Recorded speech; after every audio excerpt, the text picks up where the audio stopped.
Bonsoir à tous. Merci d'être là ce soir. Bienvenue à Monsieur Christophe Vennet qui nous fait le plaisir d'être avec nous pour cette première conférence du cycle de conférences du mercredi soir du campus de Paris de l'Îlerie. Monsieur Vennet vient nous parler d'un sujet passionnant, celui de l'espace et des relations internationales. Vous êtes étudiant en relations internationales, vous vous intéressez à la géopolitique et vous allez voir que l'espace, c'est un concentré de ce qui peut se passer sur Terre et que c'est un sujet qui est d'actualité depuis longtemps, mais on est aujourd'hui dans un renouveau un petit peu de ces questions. Vous le voyez, j'imagine aussi dans la presse, et c'est un sujet qui va rester avec nous longtemps, et la France est quand même au cœur de ces enjeux, donc ça me paraît passionnant de commencer par ces questions. Monsieur Vennet est diplômé de l'Institut d'études politiques de Strasbourg et titulaire d'un master de relations internationales de l'Université de Tübingen en Allemagne. Il a débuté sa carrière au sein de think tanks et publié une trentaine d'articles et d'ouvrages dédiés aux questions de politique spatiale. Donc je vous invite à les consulter si cette conférence vous passionne. En 2012, il est entré au ministère des Affaires étrangères en tant que chargé de mission espace au sein de la direction des entreprises et de l'économie internationale. Il a participé à la mise en œuvre de la diplomatie économique pour le secteur spatial et siège au conseil de l'Agence spatiale européenne et d'Eutelsat, qui est une grande entreprise européenne de satellites, et même sûrement plus d'ailleurs. Monsieur Vennet est entré au CNES en 2015 en tant que conseiller espace à la représentation permanente de la France auprès de l'Union européenne. Vous ne connaissez peut-être pas encore cette institution très importante qui définit la position française à Bruxelles et vis-à-vis de toutes les questions européennes qui font partie du quotidien de tous les Français. Il siège au sein des groupes Espace et GNSS du Conseil de l'Union européenne et participe aux travaux législatifs de l'UE sur le spatial lorsqu'il était en poste. En 2018, il a été nommé sous-directeur Affaires européennes et internationales, puis directeur adjoint de la programmation, de l'international et de la qualité du CNES. Et depuis 2021, il est directeur de l'Europe et de l'international au CNES, alors que le CNES, c'est le Centre national d'études spatiales.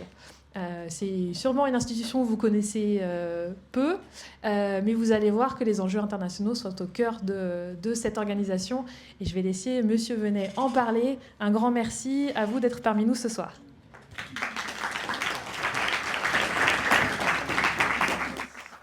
Merci beaucoup. Alors, est-ce que vous m'entendez suffisamment?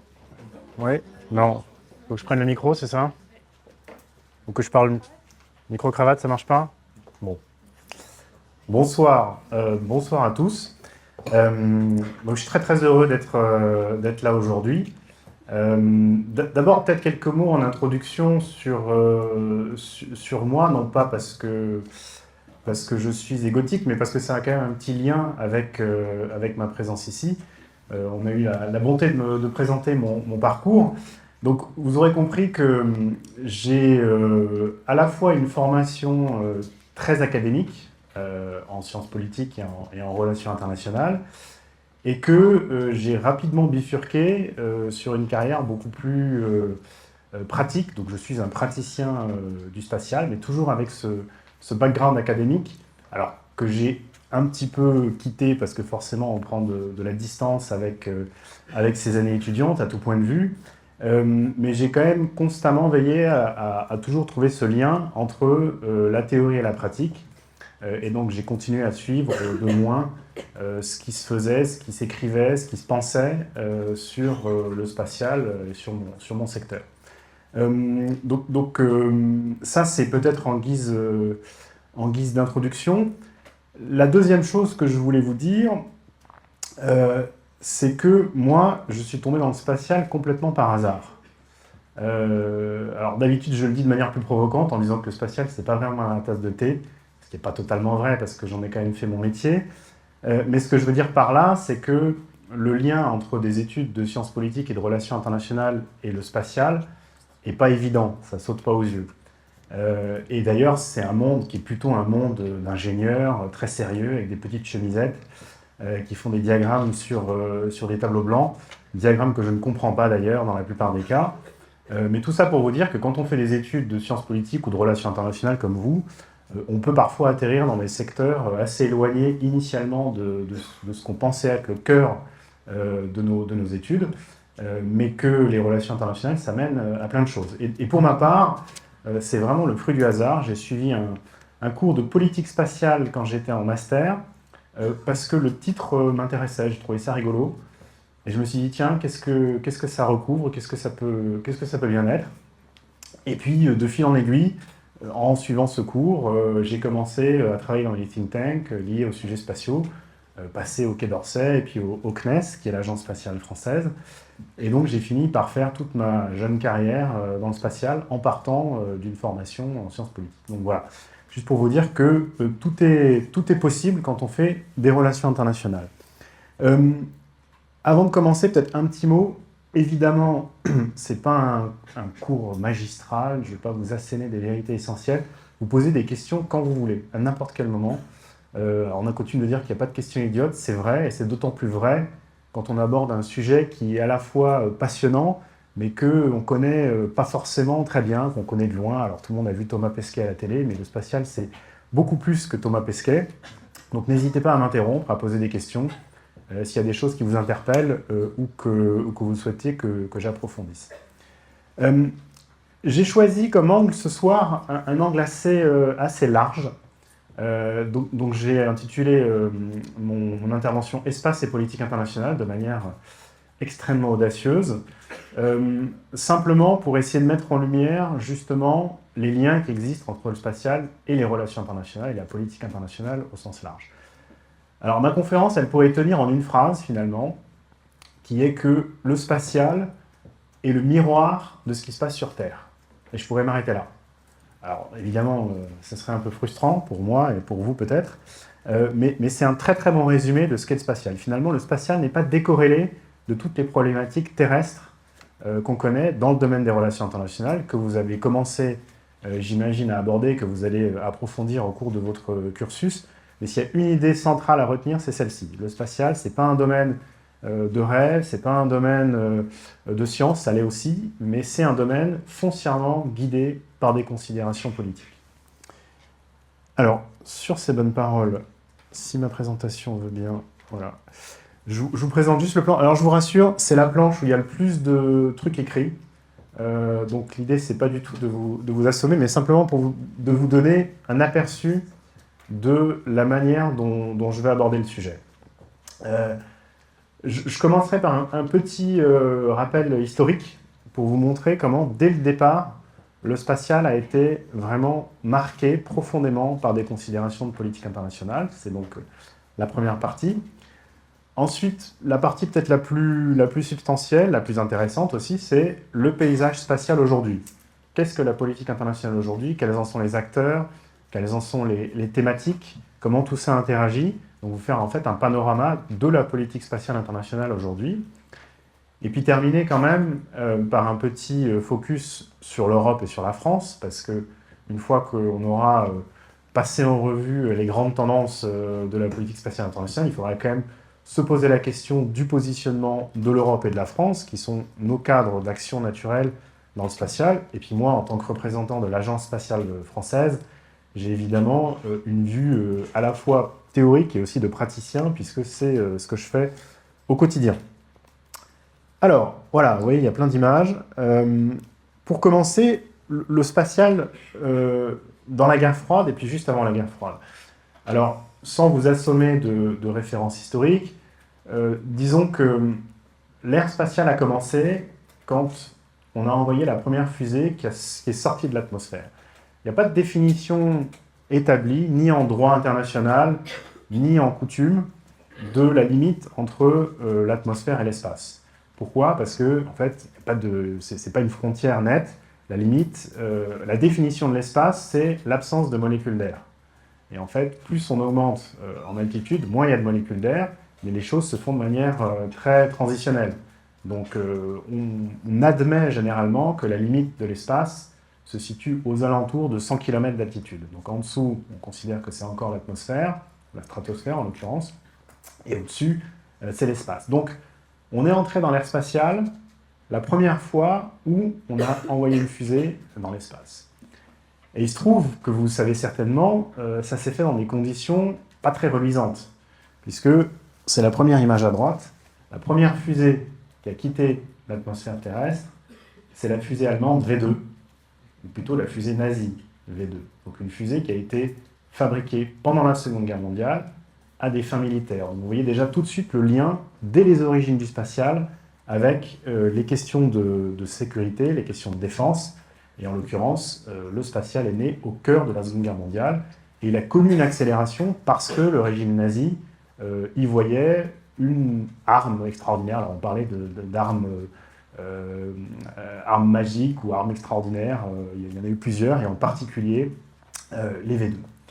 Et donc, pour la petite histoire, le bonhomme qui est derrière tout ça, c'est un ingénieur allemand qui s'appelle Werner von Braun, dont vous avez certainement entendu parler, qui était un passionné d'astronautique, mais qui a mis ses idées au service du nazisme dans un premier temps pour construire la V2, qui a été utilisée ensuite pour bombarder Londres, notamment, et d'autres villes européennes, et qui ensuite, après la fin de la Seconde Guerre mondiale, a été capturé, ou plutôt s'est rendu aux Américains, et c'est ce même Werner von Braun qui était l'architecte de tout le programme spatial américain, et notamment l'architecte de la fusée Saturn V qui a permis à l'homme d'atterrir sur la Lune. Donc vous voyez la continuité, et évidemment, il n'a jamais été inquiété pour son passé nazi, parce qu'il était très utile pour les Américains.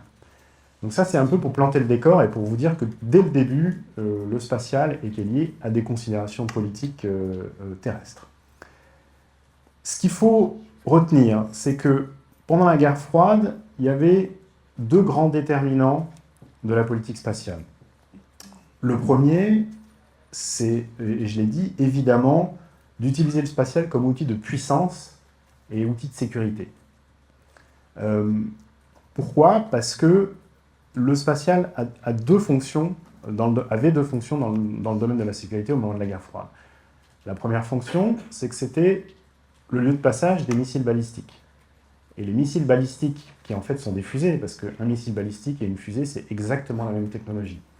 Les missiles balistiques, initialement, ont été développés en Union soviétique pour des raisons de sécurité nationale. Ce n'était pas du tout pour envoyer des satellites dans l'espace, ni même envoyer des hommes dans l'espace.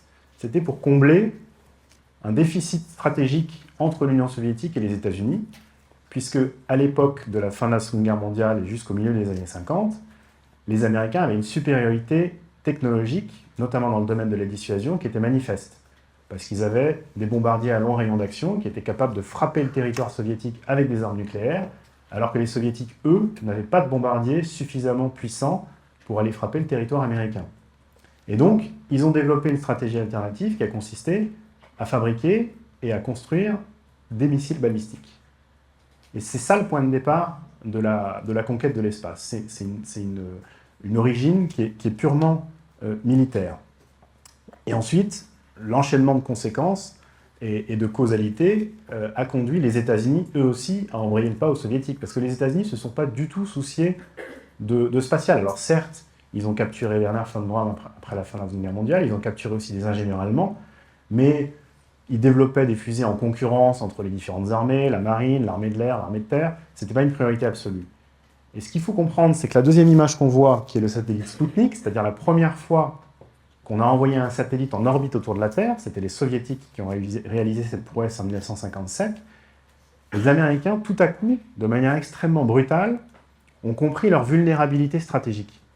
Parce qu'ils entendaient un petit bitonu en métal passer au-dessus d'eux toutes les heures et demie, envoyant un petit bip-bip qui les narguait, puisqu'en fait, il n'y a pas de frontière. Et à partir du moment où un satellite tourne autour de la Terre, il tourne, alors il est ralenti par la friction avec l'air, mais il tourne sans considération de frontières, et il passe au-dessus de tous les pays du monde de manière extrêmement rapide. Et donc les Américains ont compris à ce moment-là qu'ils avaient un retard stratégique, et qu'en fait, l'accès à l'espace, c'était une nécessité stratégique.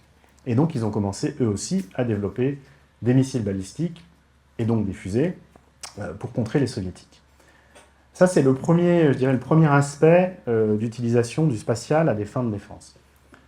Le deuxième aspect, qui est paradoxalement un petit peu plus positif, c'est que pendant la guerre froide, le spatial et l'outil spatial, c'était un outil de stabilisation de la dissuasion nucléaire.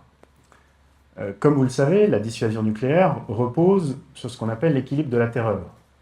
Chacun développe ses armes nucléaires, et le principe de l'arme nucléaire, c'est qu'on ne l'utilise pas. Parce que si on l'utilise, on sait qu'on va tout de suite ouvrir la voie à une réponse de l'adversaire qui nous détruira instantanément. Donc le principe de l'arme nucléaire, paradoxalement, c'est qu'on a une arme qui est destinée à ne pas être utilisée. Le risque, c'est qu'on fasse des erreurs de calcul. C'est-à-dire qu'on se dise « Ah tiens, on lance une attaque nucléaire sur moi, donc je vais répliquer. » Alors même que, par exemple, c'est une erreur de signal ou c'est une information erronée. Et plusieurs fois pendant la guerre froide, on est passé très très près d'un conflit généralisé à cause de ces erreurs d'interprétation. Parce que rationnellement, aucune puissance, ni les États-Unis ni l'Union soviétique, n'avait intérêt à lancer de missiles nucléaires sur son opposant. Mais par contre, ils avaient toujours la crainte d'être surpris par une attaque surprise. Et c'est là qu'intervient l'outil spatial, parce qu'avec des satellites de surveillance, on pouvait voir très exactement ce qui se passait chez l'adversaire. Avec des satellites de surveillance, on voit très exactement si des missiles nucléaires sont sur le point d'être lancés, si les sites de missiles nucléaires ont une activité inhabituelle, et donc on peut anticiper un lancement éventuel, et à l'inverse, on peut vérifier qu'il n'y a pas d'activité suspecte quand on capte par exemple un signal de l'arrivée imminente d'un missile nucléaire. Donc c'est un effet stabilisateur extrêmement important dans le cadre de la dissuasion. Et donc c'est évidemment un outil de gestion du risque sécuritaire qui est extrêmement important. Et de la même manière, on a développé ce qu'on appelle des satellites de early warning, c'est-à-dire d'alerte avancée. C'est des satellites qui permettent de détecter un lancement de missiles n'importe où dans le monde. Aujourd'hui encore, toutes les grandes puissances sont équipées de ce genre de satellites et ça permet de détecter des lancements n'importe où dans le monde, y compris pour des tests, et donc d'être certain, dans les quelques secondes qui suivent le lancement d'un missile, d'où vient le missile, quelle est sa trajectoire.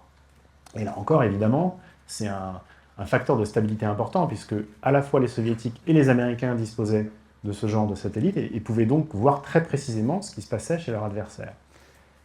Et ça a servi aussi à la fin de la guerre froide, au moment où les Soviétiques et les Américains ont entamé les discussions d'abord de limitation de leur arsenal nucléaire et ensuite de réduction de leur arsenal nucléaire. Parce que dans le cadre de la course aux armements, ils se sont rendus compte qu'accumuler des missiles nucléaires, ça n'avait pas de sens, et qu'il fallait donc les réduire rationnellement, mais qu'on ne pouvait les réduire que si on avait la certitude que l'adversaire le faisait aussi.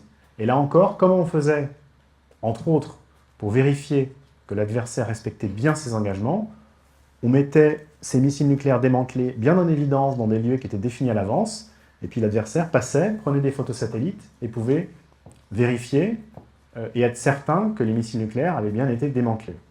Donc c'était un facteur à la fois d'aggravation de la dissuasion avec les missiles et de stabilisation avec la surveillance de ce que faisait l'adversaire. La guerre froide, ça a aussi été, et ça c'est mon deuxième point, un outil, on a utilisé le spatial comme outil de politique étrangère, dans une double approche classique en relations internationales de compétition et de coopération. Alors la compétition d'abord, vous avez tous en tête l'idée de la course à l'espace, puisqu'en fait, le spatial était un outil qui était utilisé par les Américains et les Soviétiques pour prouver la supériorité de leur système politique et économique sur celui de l'adversaire.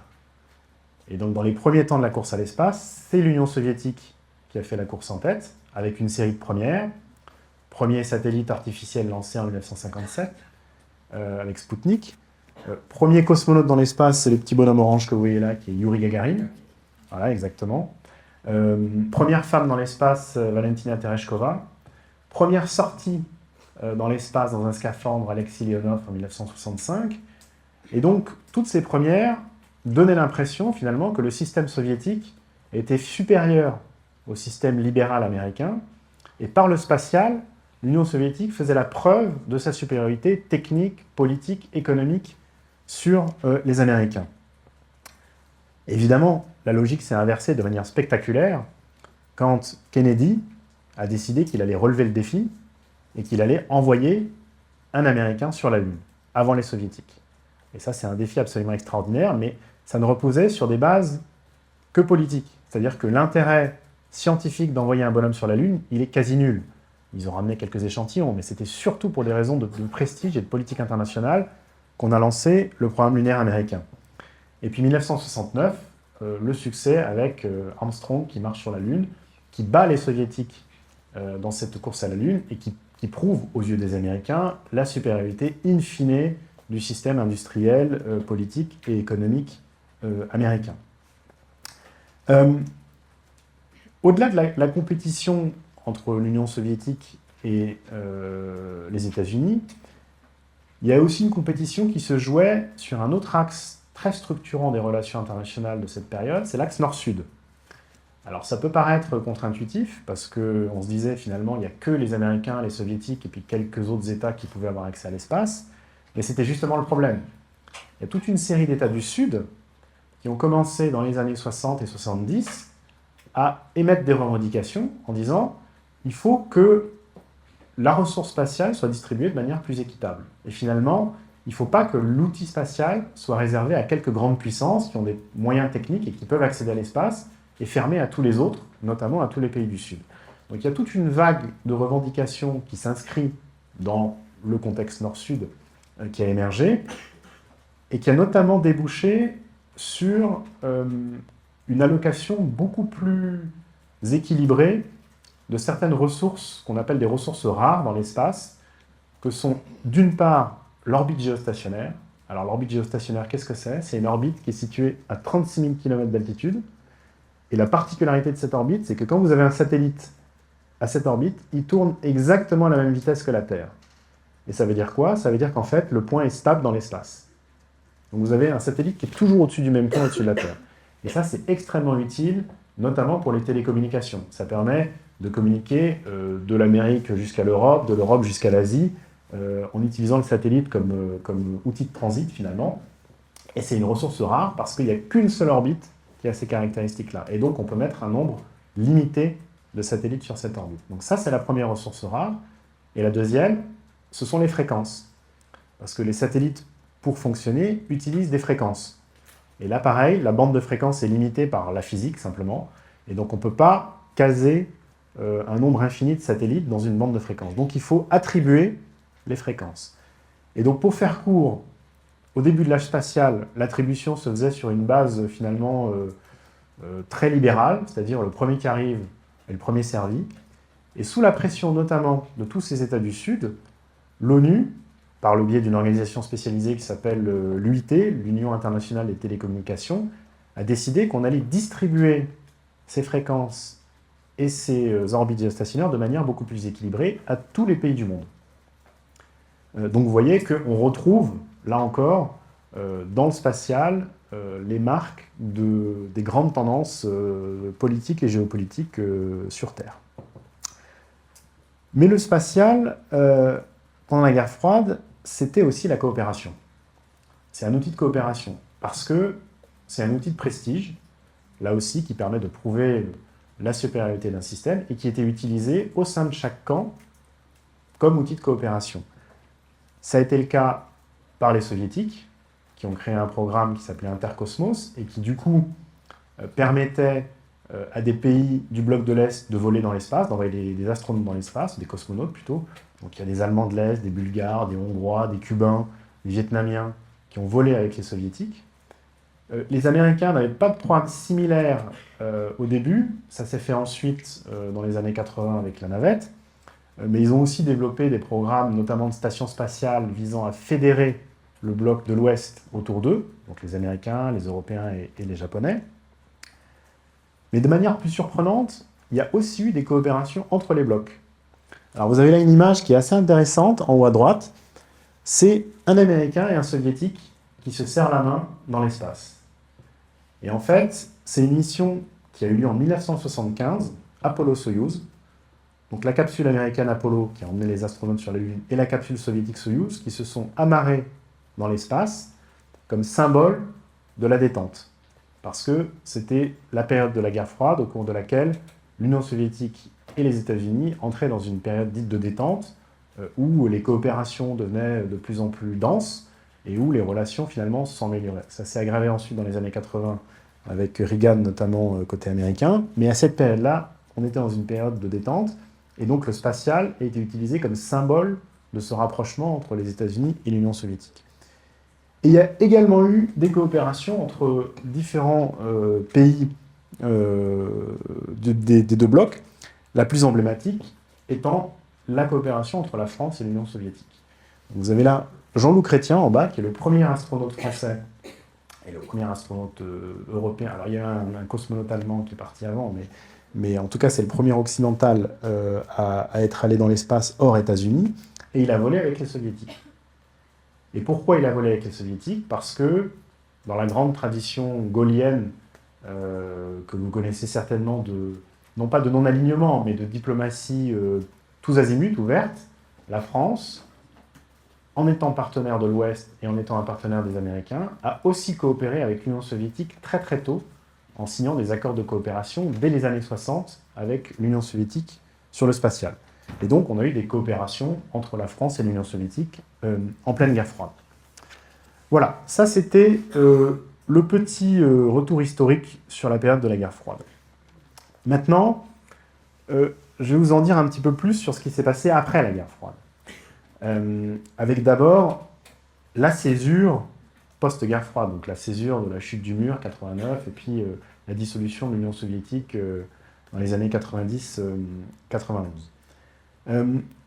Avec des bouleversements dans le domaine du spatial, mais aussi dans le domaine de la politique internationale, qui ont eu des conséquences extrêmement importantes sur la manière dont on concevait le spatial. Alors d'abord, j'ai mis la photo d'un ouvrage que je vous invite d'ailleurs tous à lire, Fukuyama, La fin de l'histoire ou le dernier homme, qui est un ouvrage séminal qui est paru juste après la fin de la guerre froide, qui est un ouvrage libéral, et qui en fait illustrait la tendance de beaucoup de milieux, et notamment des milieux libéraux après la guerre froide, qui disaient maintenant que l'affrontement est terminé, maintenant que le bloc soviétique s'est effondré, il n'y a plus qu'une seule voie possible, c'est le libéralisme occidental. Et donc, le communisme a fait la preuve de son échec, et finalement, l'histoire s'arrête, parce qu'on est arrivé au bout de l'histoire, et que le régime libéral et la libéralisation, c'est l'apogée de ce que peut atteindre la population humaine dans son ensemble. Et donc c'était une vision évidemment très très optimiste de la situation internationale, qui a été démentie, et vous le voyez tous les jours, assez rapidement par la suite, mais à la fin des années 80, au début des années 90, c'était la vision qui prévalait. Et ça a aussi eu des conséquences pour le spatial. D'abord, on a multiplié le nombre d'acteurs étatiques qui faisaient du spatial. Il y avait plus... Avant, le spatial était verrouillé par l'Union soviétique et les États-Unis. Et cette vague de libéralisation a entraîné la possibilité pour toute une pléiade d'acteurs dans le monde occidental, en Asie, en Afrique, en Europe, de se lancer dans des activités spatiales. Et puis évidemment, la libéralisation, elle n'était pas seulement politique, elle était aussi économique. Donc il y a eu un essor d'activités spatiales commerciales, mais j'y reviendrai. Ça, c'est la première chose, le premier élément qui a changé la donne après la fin de la guerre froide dans le spatial. Le deuxième, c'est qu'on a eu une arrivée à maturité d'applications spatiales au service de politique publique. Je m'explique. Pendant la guerre froide, quasiment toutes les applications spatiales étaient utilisées à des fins militaires. On faisait un peu de science, parce que c'est intéressant de faire de la science dans l'espace, mais la majorité des satellites étaient utilisés à des fins militaires. Et en fait, à la fin des années 80, au début des années 90, ces applications, il y en a trois principalement, les télécommunications par satellite, l'observation de la Terre et la navigation par satellite, elles sont arrivées à maturité sur un plan technologique et elles ont pu être diffusées très très largement. Et donc, on peut utiliser aujourd'hui le GPS non plus seulement pour faire la guerre, mais pour se situer un peu partout, vous l'utilisez tous dans vos smartphones. On peut utiliser les satellites de télécommunications pour regarder des vidéos en streaming, pour avoir accès à Internet. On peut utiliser les satellites d'observation de la Terre pour prédire les récoltes, pour surveiller les océans, enfin pour plein d'applications différentes. Et ces applications-là, techniquement, elles sont devenues matures pile à ce moment-là. Et donc la conjonction de ces deux éléments a eu des conséquences politiques importantes pour le spatial. D'abord, et je l'ai un petit peu abordé, le spatial, ça devient un outil de mise en œuvre de politique publique. c'est plus un domaine un petit peu farfelu qui est réservé à quelques scientifiques ou à quelques militaires. Ça devient un domaine essentiel pour la conduite des économies et des sociétés de tous les pays du monde. Pourquoi? Parce que quasiment toutes les politiques publiques s'appuient aujourd'hui sur des données spatiales. La sécurité, l'environnement, le transport, l'agriculture, l'aide au développement, la gestion des ressources, l'énergie, la banque. Sans satellite de navigation, aucune transaction bancaire ne serait possible. Parce que ce qu'on appelle le timing, c'est-à-dire la synchronisation des opérations bancaires, elle se fait grâce à des satellites de navigation, donc Galileo et GPS. Donc si vous coupez les satellites aujourd'hui, il y a des pans entiers de nos sociétés et de nos économies qui ne fonctionnent plus. Et ça, c'est un revirement majeur par rapport à ce qui se faisait avant. Et donc le corollaire de ça, c'est que les satellites et toutes les infrastructures associées sont devenues des infrastructures critiques. Parce que c'est des points nodaux d'importance extrême, et évidemment, qui ont une vulnérabilité aussi. Ça, c'est la première conséquence. Donc, la deuxième conséquence, et je l'évoquais, c'est l'augmentation du nombre d'acteurs. Donc, j'ai mis deux exemples. Les Émirats arabes unis, à gauche, qui ont lancé un programme spatial très ambitieux, avec des missions martiennes, des missions d'observation de la Terre. Pas un acteur classique du spatial, pas un acteur dont on se dirait spontanément, tiens, il va investir dans le spatial. Encore plus incongru, en tout cas de premier abord, un satellite du Bangladesh. Le Bangladesh, qui est l'un des pays les plus pauvres du monde, a investi dans les techniques satellitaires. Pourquoi? Parce qu'il a bien compris que ce n'était pas du luxe, mais c'était un outil essentiel pour ses politiques publiques, dans un pays qui souffre d'inondations, qui souffre de famine chronique, qui souffre de plein de politiques, de plein de difficultés politiques qui peuvent être résolues grâce aux satellites.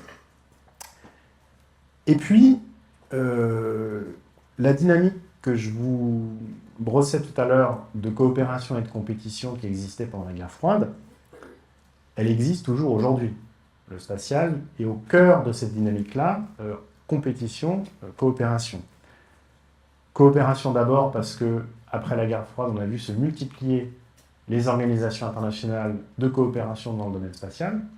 Il y a des organisations régionales, comme l'Agence spatiale européenne, qui est le principal organe européen de mise en œuvre de nos programmes spatiaux. Il y a des organisations régionales en Asie aussi, il y en a deux en l'occurrence. Il y a des organisations internationales qui s'occupent par exemple de gérer tous les satellites d'observation de la Terre au profit du climat, donc des sujets thématiques aussi qui passent par le spatial et de la coopération. Et puis il y a les Nations Unies qui disposent d'un bureau des affaires spatiales et d'un comité qui porte un nom un peu barbare, qui s'appelle le COPUOS, c'est le comité pour l'utilisation pacifique de l'espace extra-atmosphérique, mais dont le rôle est croissant depuis quelques années. Donc on voit bien qu'il y a toute une dynamique de coopération qui s'est installée sur le plan multilatéral et aussi sur le plan bilatéral, puisque les principales puissances spatiales ont des relations bilatérales avec de plus en plus d'acteurs. Pour prendre l'exemple de la France et du CNES en particulier, aujourd'hui, nous, on coopère avec une quarantaine de pays dans le monde. On a évidemment les grands, le Japon, l'Inde, les États-Unis, mais on a aussi toute une série de pays émergents. J'ai cité les Émirats arabes unis, Singapour, Taïwan, le Vietnam, l'Afrique du Sud, parce qu'on y trouve un intérêt croissant. Mais il y a aussi des dynamiques de compétition, et là encore, le spatial est vraiment à l'image de ce qui se fait sur Terre. Alors, compétition, d'abord parce que c'est un outil de politique étrangère et de prestige. J'évoquais tout à l'heure le fait qu'il y ait deux organisations régionales différentes en Asie. Pourquoi? Parce qu'il y en a une qui est soutenue par la Chine et l'autre qui est soutenue par le Japon. Donc chacun a sa sphère d'influence, chacun a son organisation avec ses pays affiliés, et évidemment il y a une lutte d'influence politique qui se joue entre les deux. De la même manière, beaucoup de pays qui ont des compétences spatiales utilisent le lien entre leurs compétences spatiales et l'aide au développement. Le Japon, pour citer de nouveau cet exemple, par exemple, est très actif en Asie du Sud-Est en proposant de fournir des satellites et en accompagnant ça dans un paquet plus global d'aide au développement. La Chine est très active aussi sur le continent africain, sur certains pays d'Asie, avec la même approche. Ils proposent des satellites de télécommunication, des satellites d'observation de la Terre, avec des conditions de financement qui sont très favorables. Et donc, ils utilisent le spatial comme outil d'influence auprès de tous ces pays-là. Donc, c'est devenu vraiment un outil diplomatique, avec évidemment une compétition entre les différents acteurs, notamment les acteurs qui vendent des satellites. Et puis, il y a évidemment la rivalité systémique du moment entre la Chine et les États-Unis, qui se traduit aussi dans le spatial.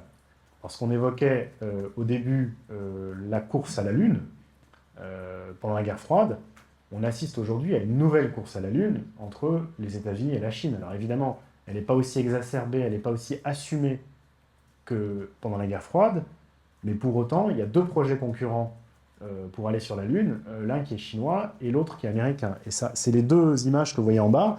En bas à gauche, c'est le projet chinois, qui est en fait un projet sino-russe, et à droite, le projet américain, le projet des accords Artemis, et chacun fédère ces pays, et on voit que finalement les deux blocs qui se dessinent aujourd'hui dans la politique internationale, d'un côté le bloc dit occidental, avec les États-Unis, l'Europe, le Japon et certains autres pays.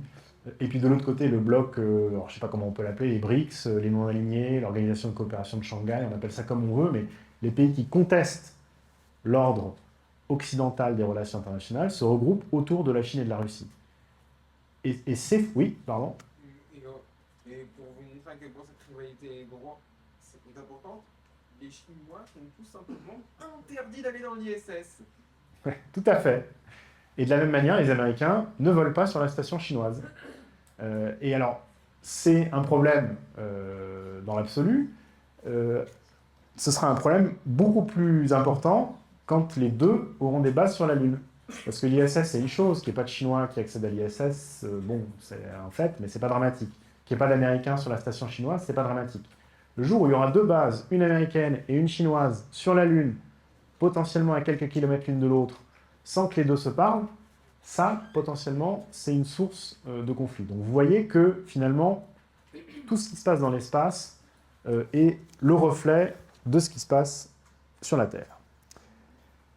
Et quelques enjeux transverses pour vous montrer un petit peu les grands sujets, alors sans entrer dans le détail de toutes les politiques nationales, multilatérales dans le spatial, il y a, je dirais, trois enjeux qui se détachent, trois enjeux transverses qui se détachent dans la politique spatiale au niveau international aujourd'hui. D'abord, c'est la commercialisation du spatial. Le spatial, ça a toujours été un domaine dominé par des considérations publiques. Pourquoi ? Parce que les investissements sont massifs, les risques sont extrêmement importants, et donc l'intérêt pour une entreprise privée d'investir dans le spatial était quasi nul. Et en plus, le spatial a toujours été lié à des considérations stratégiques de sécurité, de défense, de mise en œuvre de politiques publiques, donc le lien avec les États et la puissance publique était évident. Sauf que je l'ai dit, la libéralisation globale des activités spatiales, l'émergence de nouveaux marchés aussi, qui ont une valeur commerciale, ont fait que de nouveaux acteurs commerciaux ont commencé à émerger. On évoquait tout à l'heure Eutelsat, qui est un opérateur de télécommunications privé, et qui est actif dans le domaine des télécommunications, qui est le principal marché aujourd'hui commercial du spatial. Alors au début, c'était pour passer des appels téléphoniques entre les continents, puis pour regarder la télé, puis pour utiliser Internet, puis pour faire de l'Internet des objets. Mais en tout cas, il y a un marché commercial avec des entreprises commerciales qui sont impliquées là-dessus. Plus généralement, le marché et les appétits commerciaux sont centrés sur ce qu'on appelle l'aval. C'est-à-dire, pas sur les infrastructures, les fusées, les satellites, c'est un outil, mais la vraie valeur ajoutée, c'est la donnée spatiale. C'est ce que produisent les satellites. La donnée d'observation de la Terre, les images, le signal de navigation, le GPS, le signal de télécommunication, et ça a une valeur fondamentale. Et donc, aujourd'hui, les marchés d'utilisation des données spatiales pour des applications commerciales se développent de manière exponentielle. Et donc évidemment, cette irruption d'acteurs privés, elle n'est pas sans conséquence sur la géopolitique du spatial, parce que beaucoup de questions se posent. D'abord des questions de compétition commerciale sur les marchés export, la question du lien entre les acteurs commerciaux et les acteurs étatiques, c'est notamment le cas dans le domaine de la défense, puisqu'il y a beaucoup d'acteurs privés qui opèrent des satellites de défense pour le compte d'États. Donc ça pose quand même des questions qui ne sont pas négligeables. Et puis il y a toute une série de nouveaux marchés potentiels qui vont s'ouvrir. Le tourisme spatial, l'exploitation minière dans l'espace, la logistique spatiale, avec des perspectives plus ou moins réalistes à plus ou moins court terme. Mais en tout cas, il y a des vrais acteurs commerciaux avec des vrais marchés. Ce qu'il faut quand même garder à l'esprit, c'est que malgré tout, oui.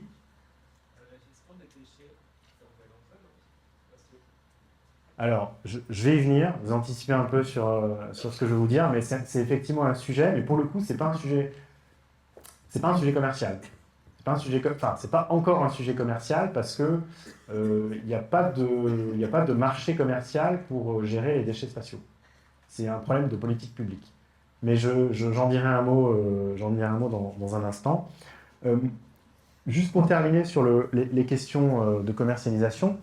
Alors certes, vous avez tous entendu parler de SpaceX, hein, vous voyez la photo, Elon Musk qui a investi des milliards dans ses fusées. Ce qu'il faut quand même avoir en tête, c'est que sans la NASA et sans le département d'État américain, Elon Musk n'existerait pas. Donc ce que je veux dire par là, c'est que certes, il y a des acteurs commerciaux qui jouent un rôle important sur la scène internationale, mais le spatial, c'est un secteur qui reste quand même dominé par les États, par l'investissement public et par les considérations publiques.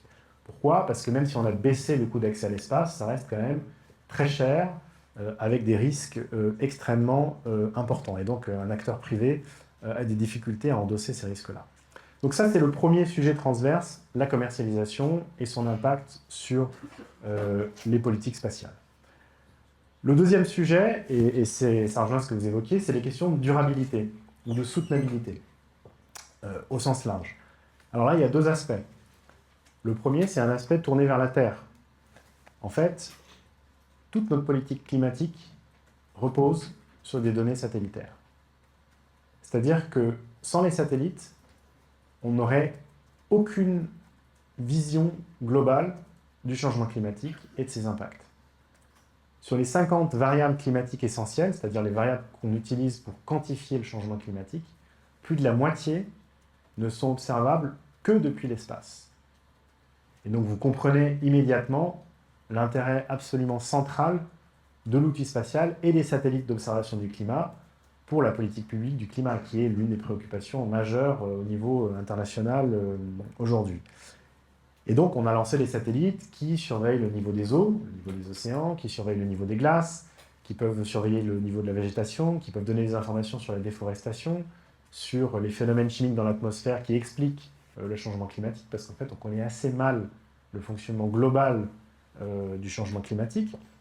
Et donc en ce sens, le spatial est un outil absolument essentiel pour les États et pour la communauté internationale pour comprendre et lutter contre le changement climatique. Donc ça, c'est le premier point qui est central. Le deuxième sujet de durabilité et de soutenabilité, ça rejoint à votre question, c'est effectivement la gestion de ce qu'on appelle les débris spatiaux. Pourquoi c'est un problème? Parce qu'on peut avoir l'impression que le spatial et que l'espace, c'est infini, et que finalement, c'est un espace où on peut se permettre de lancer autant de satellites qu'on veut, sauf que ce n'est pas vrai. Parce qu'on n'utilise que des orbites spécifiques, en l'occurrence l'orbite géostationnaire qui est à 36 000 km, et l'orbite basse, qui est celle qui est la plus proche de la Terre, parce que c'est là-dessus qu'il y a la plus grande majorité des satellites d'observation de la Terre ou les grandes constellations. Et en fait, avec l'augmentation massive et rapide du nombre de satellites qu'on a lancés ces dernières années, cette orbite est devenue congestionnée. Et donc le risque de collision est de plus en plus important. Alors vous me direz, une collision entre deux satellites, pas très grave. Si vous avez un accident de la route, deux voitures qui se rentrent dedans, ben, c'est pas un problème, il y a un accident, si ça se passe mal, il y a des dégâts matériels, mais ensuite on délai la route et puis c'est réglé. Sauf que dans le spatial, ça ne se passe pas comme ça. Parce que la mécanique céleste fait que quand vous avez une collision entre un satellite, ça produit des milliers, voire des dizaines de milliers de débris qui eux-mêmes ensuite vont satelliser, être en orbite autour de la Terre et menacer d'autres satellites. Et pour avoir une idée des dégâts que ça peut causer, un débris de 1 cm lancé à la vitesse de satellisation dans l'espace, ça peut détruire un satellite. Et donc, la conséquence de ça, c'est que, il faut qu'on sache ce qui se passe dans l'espace.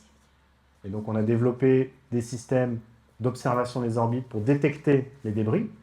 Et aujourd'hui, les satellites opèrent des manœuvres d'évitement de débris quotidiennes. Tous les satellites du monde, y compris la Station spatiale internationale.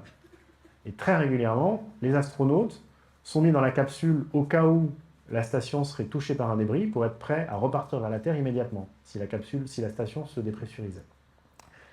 Et donc le sujet des débris, c'est un sujet absolument essentiel, parce que vous comprenez que si l'orbite basse devient inutilisable parce qu'il y a trop de débris, et que finalement, dès que vous envoyez un satellite, il est touché par un débris, il devient inutilisable, et ben, ça rejoint ce que je disais tout à l'heure sur l'importance des satellites en tant qu'infrastructure. Si vous n'avez plus la possibilité d'utiliser cette orbite basse, des pans entiers de nos économies et de nos sociétés vont tomber.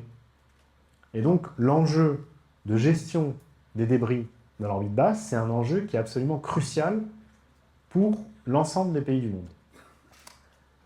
La difficulté étant que, il n'y a pas d'intérêt économique à traiter la question des débris, parce qu'envoyer un satellite, soit pour ramener un débris sur Terre, soit pour capturer un débris, soit pour satelliser un débris, ça coûte très très cher. Et donc théoriquement, il faut que ce soit payé par la puissance publique. Sauf que comme il n'y a pas d'accord au plan international, il n'y a pas d'instance qui gère ce sujet, aucun État seul ne veut engager les dépenses pour finalement faire le travail pour le compte des autres. C'est la théorie du passager clandestin. Et donc, il y a une nécessité de régulation internationale, à la fois pour diminuer le nombre de débris en orbite, et puis pour s'accorder aussi sur des règles de conduite.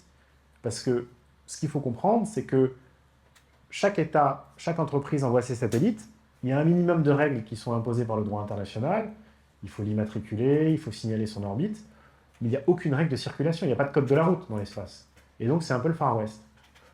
Et donc, l'enjeu, ou l'un des enjeux majeurs de la politique spatiale internationale, c'est de trouver des outils de régulation et des règles qui s'appliquent à tout le monde, contraignantes ou non contraignantes.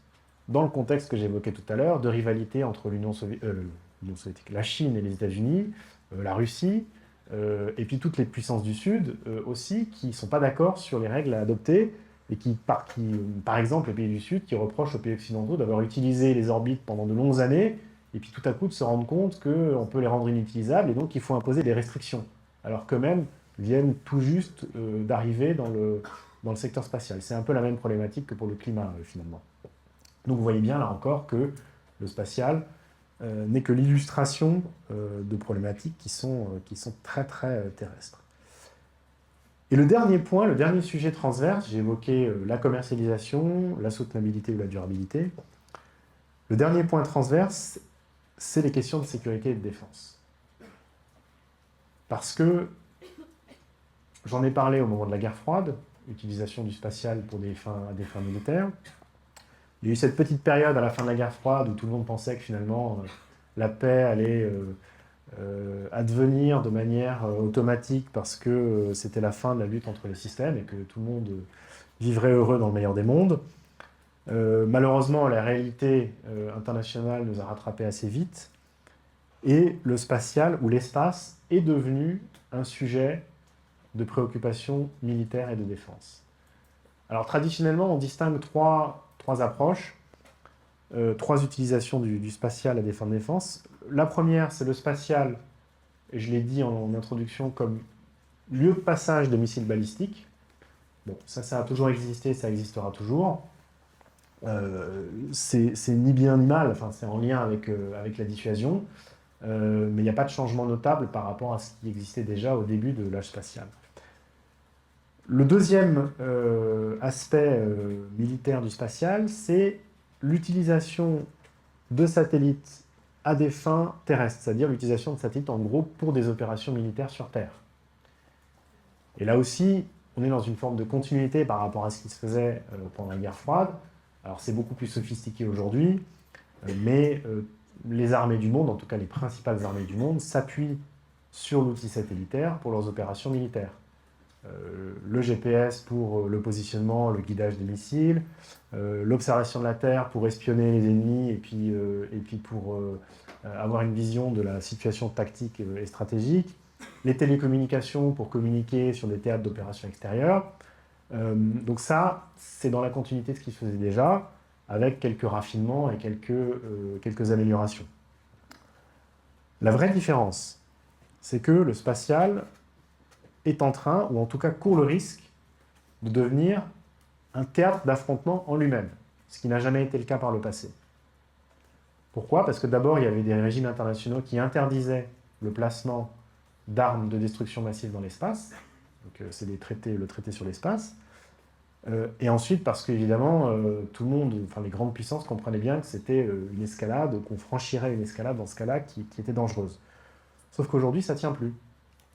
Ça ne tient plus parce qu'il y a eu, depuis quelques années, différents épisodes qui ont montré que la guerre sur Terre commençait à migrer dans le ciel. D'abord, avec ce qu'on a appelé des tests anti-satellites.